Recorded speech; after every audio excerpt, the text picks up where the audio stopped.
اور کن کے راستے پر نہیں چلنا؟ غیر المغضوب علیہم، وہ جن پر اللہ کا غضب ہوا. اب قرآن مجید سے ہمیں یہ پتہ چلتا ہے کہ پہلی کچھ قوموں پر اللہ کا غضب ہوا، کچھ تو بالکل ایلیمینیٹ کر دی گئی، قوم نوح، قوم عاد، قوم سمود، وہ تو ختم ہی ہوگی، لہٰذا ان کا تو قصہ ہی پاک ہے. لیکن ایک خاص قوم پر، اہل کتاب پر، یہود پر اللہ کا غضب ہوا، اس کا ذکر آپ تفصیل سے آگے قرآن مجید میں پڑھیں گے. ٹھیک ہے، تو ہمیں ان کا رستہ نہیں. ان پر اللہ تعالیٰ کیوں ناراض ہوئے؟ اس کی وجہ یہ تھی کہ ان کے جو علماء تھے انہوں نے اللہ کی کتاب میں تبدیلیاں کر دی تھی، لوگوں کو دنیا کے فائدوں کے لیے غلط فتوے دیتے تھے، عوام کی صحیح رہنمائی نہیں کرتے تھے. اسی لیے کہا علماء کہتے ہیں کہ اگر امت مسلمہ میں سے جو عالم ہو کر لوگوں کو غلط بات بتائے وہ انہی اہل کتاب سے مشابہت رکھتا ہے. تو ہمیں ان کے رستے سے بچ کے رہنا ہے، یعنی ہمیں اپنے آپ کو دین کے مطابق ڈالنا ہے، نہ کہ دین کو اپنے مطابق چینج کر لیں.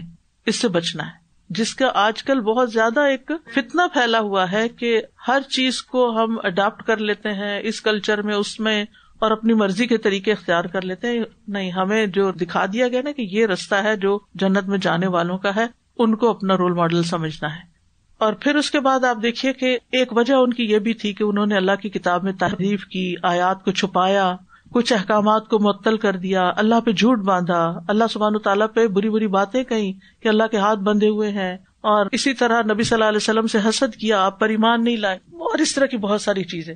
یعنی ان کے پاس یہ سارا علم تھا، انہوں نے عمل نہیں کیا.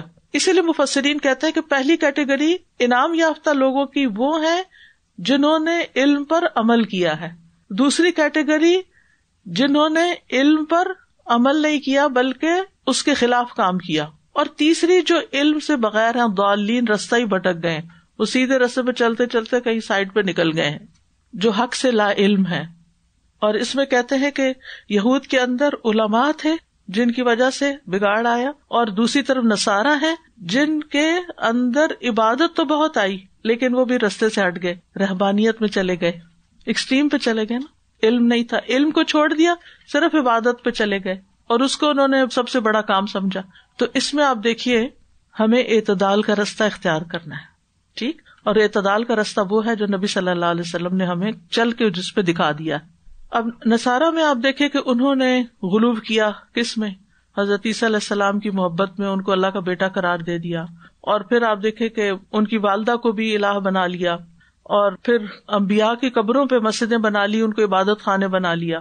احبار اور رہبان جو تھے ان کے بڑے بڑے مذہبی لیڈر، ان کو اپنا رب بنا لیا. یہ سب باتیں قرآن سے پتہ چلتی ہیں، آگے ان کی تفصیل آپ پڑھیں گے. تو ہدایت کے اعتبار سے لوگوں کی کتنی قسمیں ہو گئی؟ تین قسمیں. نمبر 1 وہ جنہوں نے علم حاصل کیا اور اس پر عمل کیا. نمبر 2 جنہوں نے علم حاصل کیا اور عمل نہیں کیا. اور نمبر 3 جنہوں نے نہ علم حاصل کیا اور نہ عمل کیا. ٹھیک ہے. اور آخر میں کیا کہتے ہیں؟ سورت کے ختم ہونے پہ کیا کہتے ہیں؟ آمین. آمین سورت فاتحہ کا حصہ نہیں ہے، یاد رکھیے، حصہ نہیں ہے. نبی صلی اللہ علیہ وسلم کا فرمان ہے کہ جب امام غیر المغضوب علیہم ولا الضالین کہے تو تم آمین کہو، کیونکہ جس کا کہنا فرشتوں کے کہنے کے موافق ہو جائے گا اس کے پچھلے گناہ معاف ہو جائیں گے. اور فرمایا جب تم میں سے کوئی آمین کہے اور فرشتے بھی آسمان پر آمین کہیں تو اس طرح ایک آمین دوسری آمین سے مل جائے جس کی اس کے بھی گناہ معاف ہو جاتے ہیں. آمین سے دعا قبول ہوتی ہے. اور سورت فاتحہ جو ہے یہ عظیم ترین سورتوں میں سے ہے. اب آپ کے پاس 4 مزید دن ہے غور و فکر کرنے کے. آپ نے روزانہ اس کا ترجمہ پڑھنا ہے، اپنے نوٹس دیکھنے ہیں، اگر کوئی چیز مس ہو گئی ہے تو دوبارہ ریکارڈنگ سے سن سکتے ہیں. اور اس کے علاوہ یہ ہے کہ آپ کو میں نے ایک ٹارگٹ دیا تھا کہ اگر آپ خوش قسمت بننا چاہتے ہیں تو 5 لوگوں کو سورت فاتحہ سکھا دے، چاہے اچھے سے پڑھنا یا پھر اس کا ترجمہ. آپ بے شک اس ہفتے 1 یا 2 آیتیں سکھا دیں، اعوذ باللہ کا مطلب سکھا دیں. وہ اگرچہ سورت کا حصہ نہیں مگر قرآن پڑھنے سے پہلے اعوذ باللہ تو سبھی پڑھتے ہیں نا. اعوذ باللہ پڑھنا کیوں ضروری ہے؟ پھر بسم اللہ، پھر اس کے بعد باقی. ٹھیک ہے. تو یہ اللہ اور بندے کے درمیان تقسیم شدہ صورت ہے. رسول اللہ صلی اللہ علیہ وسلم نے فرمایا، اللہ تعالیٰ فرماتے ہیں نماز میرے اور میرے بندے کے درمیان نصف نصف تقسیم کر دی گئی ہے، اور میرے بندے کے لیے وہ ہے جو وہ مانگے. جب بندہ الحمدللہ رب العالمین کہتا ہے تو اللہ تعالیٰ فرماتے ہیں میرے بندے نے میری حمد بیان کی. جب الرحمن الرحیم کہتا ہے تو اللہ تعالیٰ فرماتے ہیں میرے بندے نے میری تعریف کی.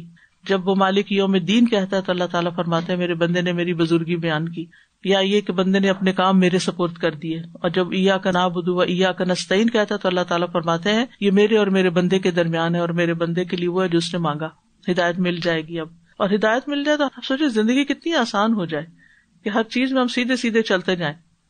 بھولنا اور بھٹکنا رستے میں کتنا تکلیف دہ ہے. اور عبادت کے لیے اللہ کی مدد کی ضرورت ہوتی ہے, اس لیے ایاک نعبد و ایاک نستعین. اور پھر یہ کہ سورۃ فاتحہ سے دعا کے آداب بھی پتہ چلتے ہیں. سب سے پہلے دعا کرتے ہوئے کیا کرنا چاہیے؟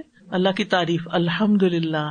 پھر اللہ تعالیٰ کی صفات کا واسطہ, رب العالمین الرحمن الرحیم مالک یوم الدین. ٹھیک. پھر اخلاص سے دعا, ایاک نعبد و ایاک نستعین. یعنی جب انسان عبادت کرتا ہے تو اس کے اندر عاجزی ہوتی ہے, اور جب مدد مانگتا ہے صرف اللہ سے تو پھر وہ اللہ تعالیٰ کا ہوتا ہے. پھر یہ خالق اور مخلوق کے درمیان ایک تعلق پیدا کرتی ہے. پھر یہ کہ یہ سورت ہمیں بتاتی ہے کہ اللہ کی رحمت اس کے غضب پر بھاری ہے, اور اس سورت میں اللہ تعالیٰ کے 6 ناموں کا ذکر ہے. اور پھر یہ کہ جتنے بھی لفظ ہیں ہر لفظ تفصیل طلب ہے.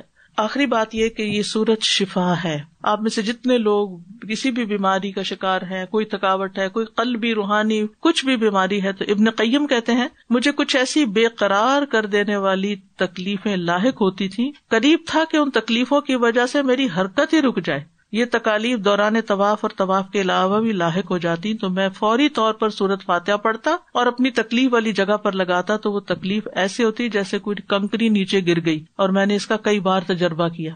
قرآن شفا ہے, ساتھ ساتھ ہم یہ چیز بھی سیکھیں گے.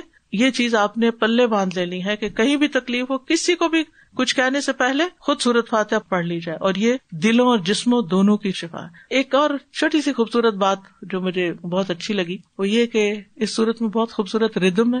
ہر آیت یا میم پہ ختم ہوتی ہے یا نون پہ ختم ہوتی ہے. تو بہرحال آخری بات کہ جب ہم نماز میں یہ سورت پڑھیں تو دل سے پڑھیں, غور سے پڑھیں. اور پھر یہ ہے کہ نماز کے باہر ہم ہدایت کے راستے پر چلیں, جس کے لیے اچھی صحبت کے حریص ہوں, نیک لوگوں کی صحبت کے حریص ہوں. اللہ تعالیٰ ہمیں عمل کی توفیق عطا فرمائے.